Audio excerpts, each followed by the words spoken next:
Ada seorang filsuf kenamaan yang bernama Kierkegaard. Ya. Suatu ketika ia menceritakan tentang seorang pelawak. Tentang seorang apa? Pelawak. Di sebuah desa, pelawak itu akan siap tampil. Semua penduduk desa sudah berkumpul seperti ini. Ya. Dan pertunjukan itu akan dimulai. Tetapi apa yang terjadi? Ternyata seorang pelawak itu yang masih ada di belakang panggung melihat ada api yang membakar rumah penduduk itu. Panik sang pelawak ini. Kemudian dia masuk ke arena pertunjukan. Namanya juga pelawak. Ya. Dan mereka siap melihat pelawak itu akan membuat para penonton bersukacita, tertawa, berbahak-bahak. Ya. Dia berkata, ada api yang membakar rumah penduduk. Tetapi itu dianggap lelucon. Semua penonton yang ada di situ ketawa terbahak-bahak, lucu-lucu begitu. Bapak Ibu, semakin dia mengungkapkan ini ada kebakaran, ada musibah, penontonnya semua tertawa terbahak-bahak dan dianggap lucu begitu. Dan terjadilah semua desa itu akhirnya terbakar.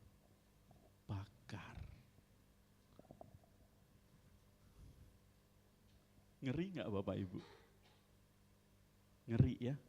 Nah, kira-kira 2000 tahun yang lalu, Yohanes Pembaptis melakukan hal yang kurang lebih sama meskipun dia bukan seorang pelawak.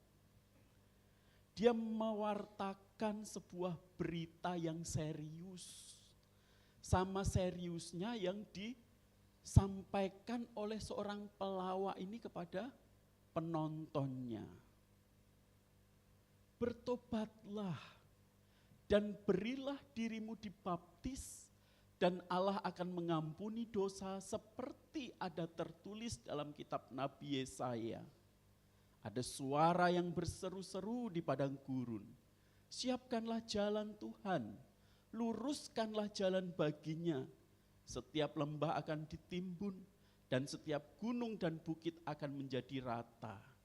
Yang berliku-liku akan diluruskan dan yang berlekuk-lekuk akan diratakan. Tetapi tidak semua orang yang mendengarkan berita serius yang disampaikan oleh Yohanes Pembaptis ini, mereka menerima Bapak Ibu. Orang yang menerima pewartaan ini kemudian mengalami pertobatan dan diselamatkan. Sedangkan sebagian orang menolak. Mereka tahu bahwa ketika menerima pewartaan Yohanes, itu menuntut sebuah perubahan yang cukup radikal di dalam kehidupan mereka. Sementara mereka lebih senang menjalani kehidupan yang mereka jalani saat hari itu.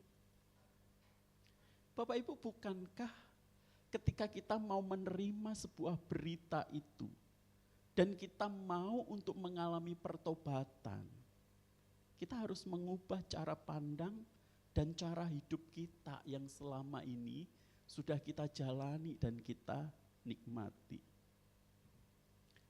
Yohanes tidak terutama berbicara supaya kita menobatkan orang-orang lain. Tidak. Bertobatlah, kata Yohanes, dan berilah dirimu dibaptis. Ya. Artinya apa? Sebuah pertobatan itu harus dimulai dari diri kita. Dari siapa Bapak Ibu? Diri kita sendiri. Coba boleh colek temen kiri kanannya. Pertobatan itu dimulai dari diri kita. Ya. Nah, perubahan harus dimulai dari dalam diri Bapak Ibu. Dari dalam, kita nggak bisa berkata, orang itu tuh gak bertobat. Halo, bukan orang itu, tapi kita yang harus mengintrospeksi diri kita sendiri.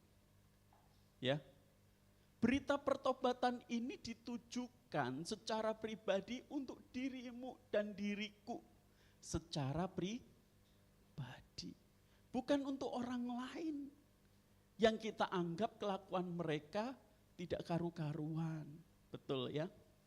Tetapi justru untuk diri kita sendiri terlebih dahulu, kita harus mengalami pertobatan. Artinya apa Bapak Ibu? Kita tidak berhak mengkritik perbuatan orang lain. Kita tidak berhak menuntut orang lain untuk berubah. Kita harus mulai berubah dari diri kita sendiri, dari diri kita masing-masing.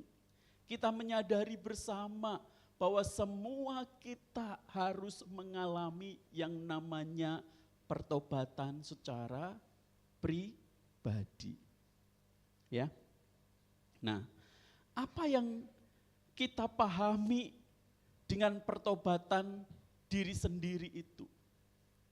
Saya mau katakan, pertobatan diri itu selalu diikutin dengan hasil yang namanya buah.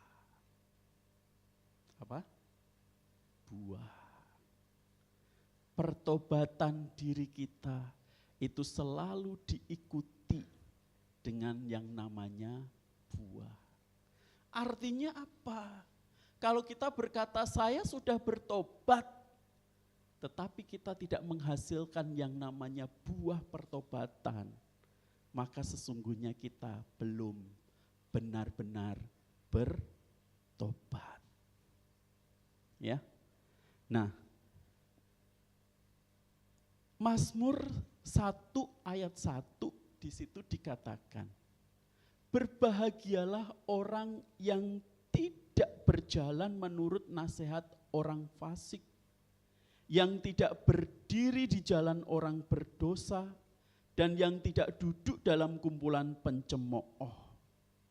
Mungkin kita berpikir, wow, itu aku loh.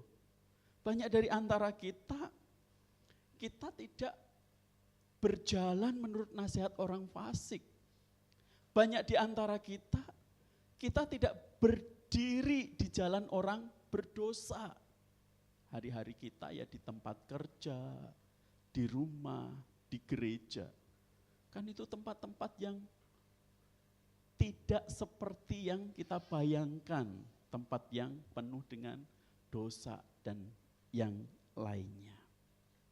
Nah, tetapi ya, ketika kita melanjutkan ke bagian ayat yang kedua, Bapak Ibu, ya, ada sebuah kalimat yang mengatakan yang kesukaannya ialah Taurat Tuhan.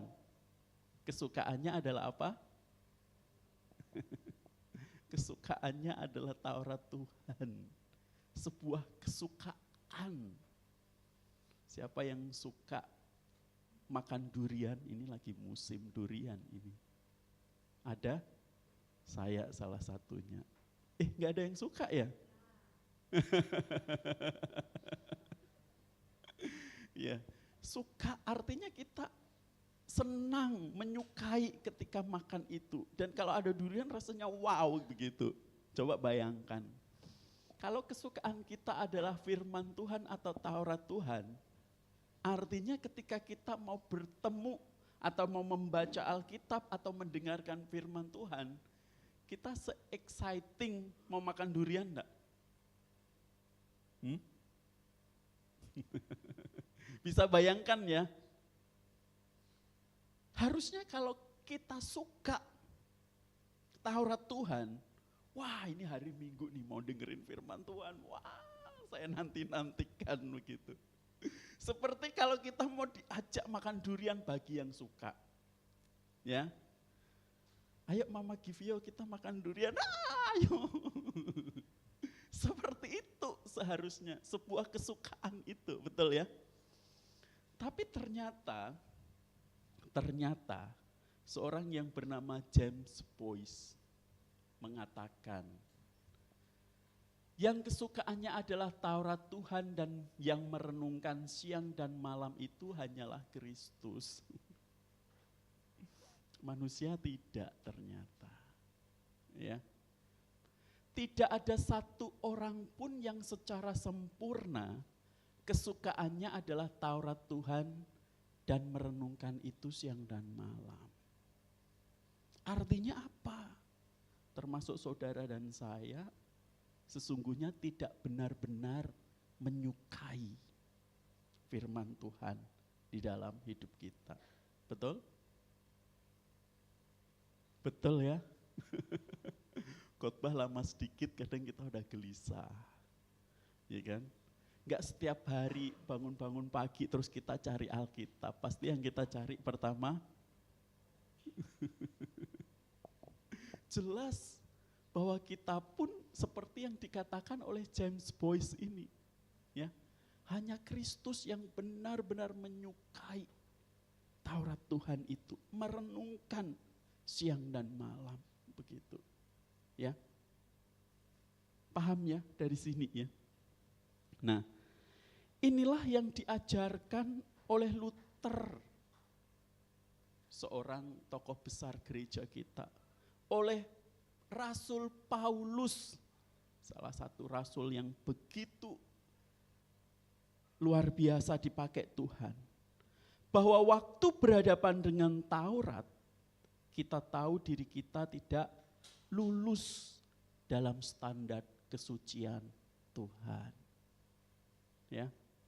Karena kita tidak benar-benar mencintai Taurat itu. Ayat yang ketiga mengatakan, dia seperti pohon. Orang-orang yang mencintai Taurat, yang menyukai itu, yang merenungkan siang dan malam. Itu seperti pohon yang ditanam di tepi aliran air. Dan, perhatikan, menghasilkan buahnya pada musimnya. Perhatikan ini baik-baik.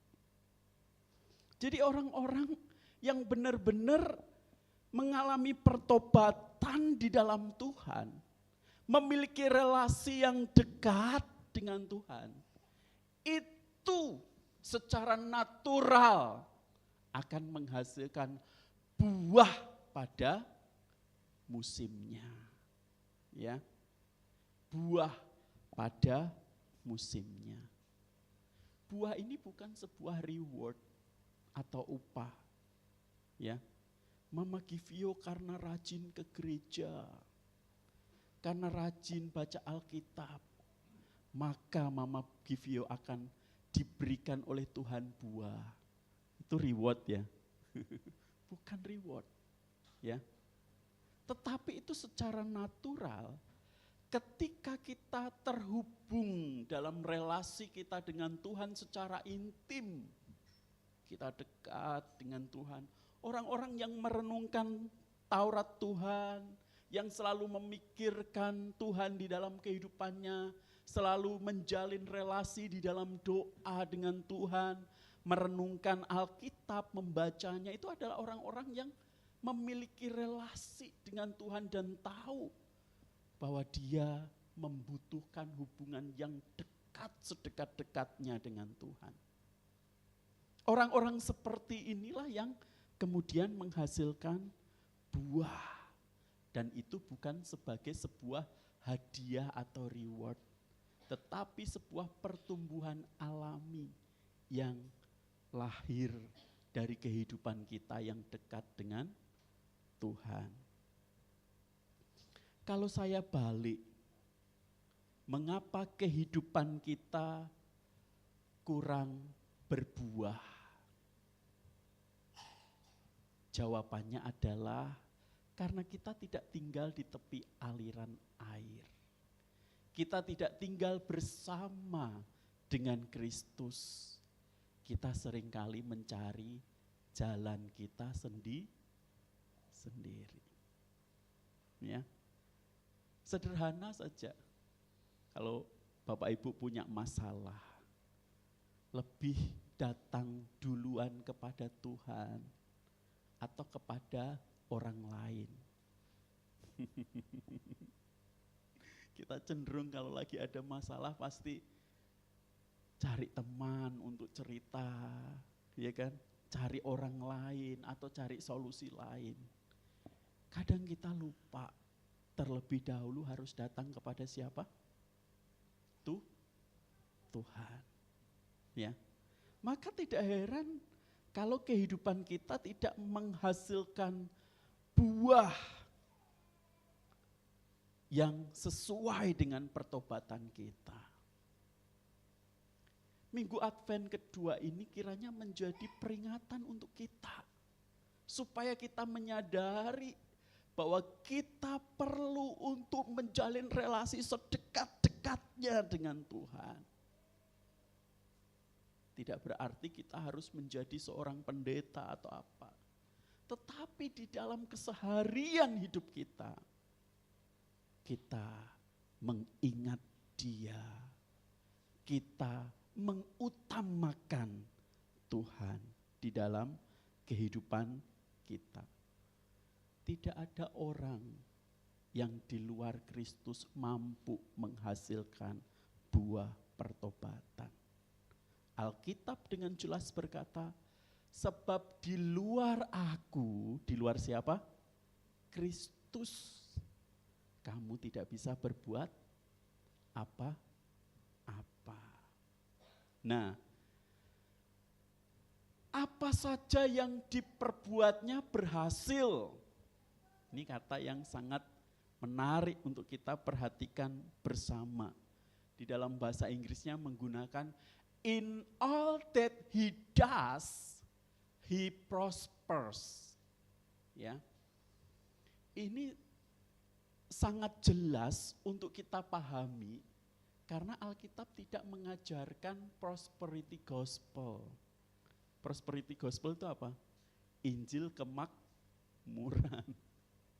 Jadi kalau kamu mengikut Kristus, kamu akan diberkati. Kamu akan kaya raya. Hidupmu akan berhasil. Itu kan yang dijual oleh gereja-gereja tertentu. Prosper di sini bukan bicara tentang kekayaan. Ya. Bukan bicara tentang keberhasilan duniawi. Ya. Ini lebih berbicara tentang kehidupan yang menghasilkan buah terus-menerus. Kehidupan yang terus menghasilkan buah, itulah orang yang berhasil. Orang yang tidak berhasil adalah orang yang kehidupannya tidak berbuah. Artinya apa? Tidak peduli berapa banyak kekayaanmu. Ya. Kalau tidak berbuah, artinya Anda tidak berhasil. Paham ya? Bisa dipahami Bapak Ibu? Jadi kalau yang tadi kan ngomongnya, kalau kamu mengikut Tuhan, kamu akan diberkati, akan menjadi kaya. Kalau ini berbeda. Meskipun kamu kaya raya, kalau kamu tidak menghasilkan buah, maka kehidupanmu tidak berhasil. Sebaliknya ada orang yang mungkin tidak kaya, kehidupannya sederhana, tetapi dia berbuah. Itu berarti dia berhasil. Jadi ayat ini bukan bicara soal keadaan kaya atau miskin secara ekonomi. Ya. Bukan ngomongin itu. Buah itu tidak berbicara tentang kekayaan atau kemiskinan. Ada orang yang kaya secara ekonomi dan dia berbuah. Orang kaya secara ekonomi dia berbuah. Saya acungin jempol. Ya. Ya dia kaya sih maka berbuah, halo. Anda yang tidak kaya termasuk saya tidak kaya, kita bisa berbuah. Ya, buah itu tidak berbicara tentang kaya dan miskin. Ya, supaya kita paham benar-benar hal ini. Demikian juga ada orang yang miskin secara ekonomi dan dia juga berbuah. Ya, dan dia juga berbuah. Ada yang miskin secara ekonomi dan dia tidak berbuah. Ada. Jadi kekayaan, kemiskinan itu tidak menjadi alasan untuk kita tidak berbuah di dalam Tuhan. Kita tidak tertarik membicarakan kaya atau miskin secara ekonomi, itu bukan urusan Alkitab. Ya, Alkitab tidak pernah membandingkan atau membedakan antara orang kaya dan miskin. Karena di hadapan Tuhan tidak berbicara tentang itu. Tetapi bagaimana kita menghasilkan buah pertobatan kita, itu yang lebih penting.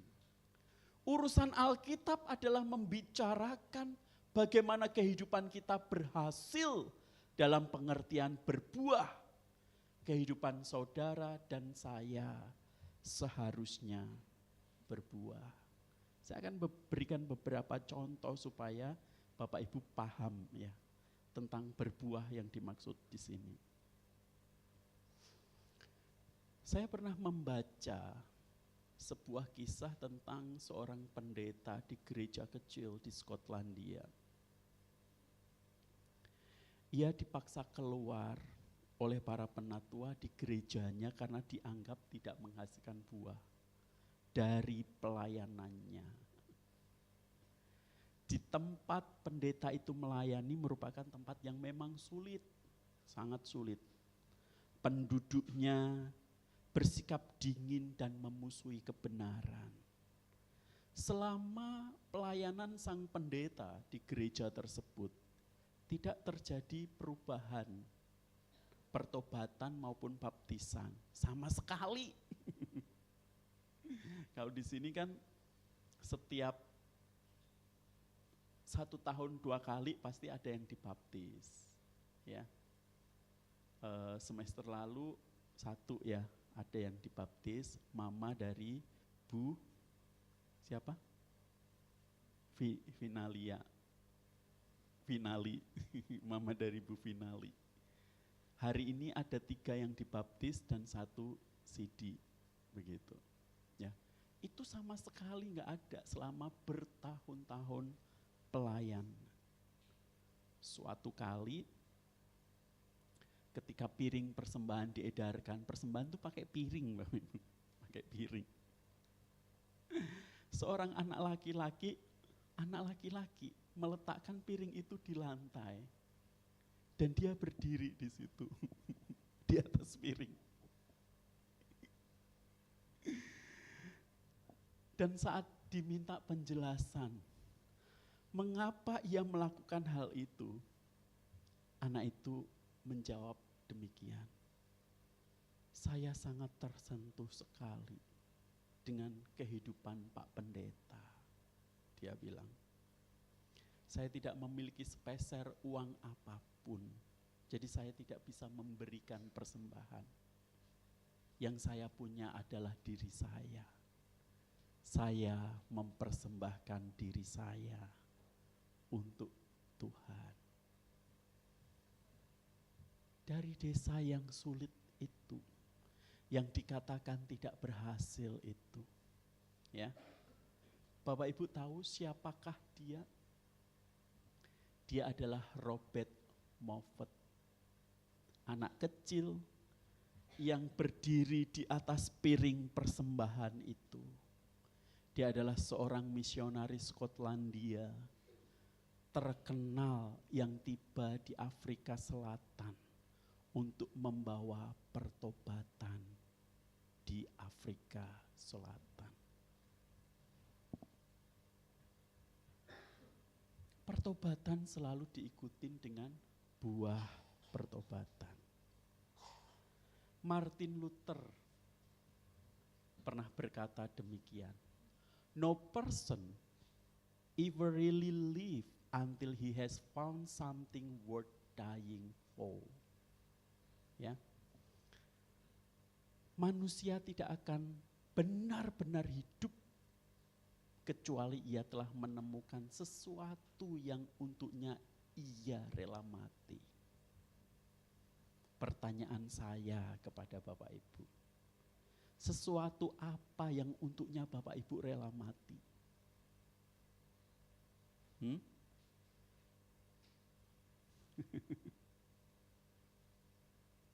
Kalau itu adalah Kristus, dan untuk Kristus Bapak Ibu rela mati, maka Bapak Ibu akan memberikan dan melakukan apapun untuk Kristus. Ya. Oke. Pada akhir abad ke-19, seorang mantan mahasiswa University Oxford, ya, menjadi konselor Inggris. Salah seorang teman sekelasnya menjadi sekretaris luar negeri Inggris. Orang ketiga, ada orang ketiga nih, memperoleh reputasi internasional sebagai pengarang. Sedangkan 4 orang keempat ini yang bernama Temple Garner, barangkali merupakan siswa yang paling berprestasi dari lulusan itu. Ya. Akan tetapi ia justru tidak menjadi orang yang tenar dan berpengaruh. Mengapa demikian? Karena ia telah menerima Yesus sebagai juru selamatnya dan hidup sebagai misionaris di daerah yang terpencil dan berbahaya. Sebenarnya Garner bisa saja menjadi orang yang terkenal seperti teman-temannya. Akan tetapi pada saat memutuskan menjadi seorang misionaris, ia menulis kalimat ini, Bapak Ibu. Saya merasakan suatu ambisi yang sangat sulit untuk dipadamkan. Apabila menilik latar belakang keluarga dan pendidikan seseorang yang tinggi, ambisi untuk menjadi terkenal dan ternama memang tampak wajar. Sangat sulit untuk melepaskan diri dari semua itu dan mau meninggal tanpa dikenal. Orang-orang yang tahu alasan mati bagi Kristus, dia akan lebih memilih apa yang Kristus kehendaki untuk dilakukan daripada sekedar menjadi kaya, terkenal, dan semua-semuanya itu. Ya. Bapak Ibu, kita mungkin tidak diminta berkorban sampai seperti yang saya ceritakan tadi. Namun apakah kita bersedia untuk melayani Sang Juru Selamat dengan ketaatan penuh sampai kita mati, apapun yang terjadi? Setiap minggu berkomitmen untuk datang ke gereja, ya. Setiap pelayanan kita berusaha untuk terlibat. Apapun yang mungkin ada kegiatan di luar sana, kita benar-benar memprioritaskan bahwa Tuhan adalah alasan utama untuk saya memberikan nyawa saya. Sehingga kita benar-benar menaruhkan segala pikiran dan hidup kita untuk kita persembahkan kepada Tuhan. Dan hal-hal seperti inilah yang kita namakan sebuah kehidupan yang berbuah. Yang mengutamakan Tuhan di dalam seluruh hidup kita. Apapun yang terjadi, tidak membuat kita undur mengikut Tuhan Yesus. Pertobatan selalu diikuti dengan buah pertobatan.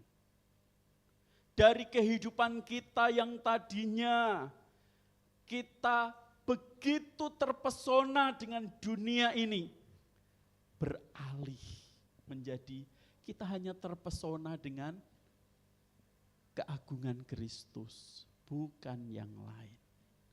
Dan hidup yang seperti inilah yang akan menjadi dampak untuk kita membawa banyak jiwa dapat mengenal Kristus. Mari biarlah renungan firman Tuhan hari ini mengingatkan kita kembali bahwa pertobatan itu harus dimulai dari diri kita sendiri. Pertobatan itu berbicara tentang relasi kita yang dekat dengan Tuhan. Alasan utama untuk kita satu-satunya bersedia mau mati itu karena Tuhan. Sehingga fokus kita jelas, kita mengutamakan Tuhan, dan prioritas hidup kita juga jelas, kita melayani Sang Juru Selamat. Kiranya Allah menolong kita dalam momen Minggu Advent yang kedua ini, menantikan kedatangannya dengan terus menghasilkan buah pertobatan di dalam hidup kita. Mari kita berdoa.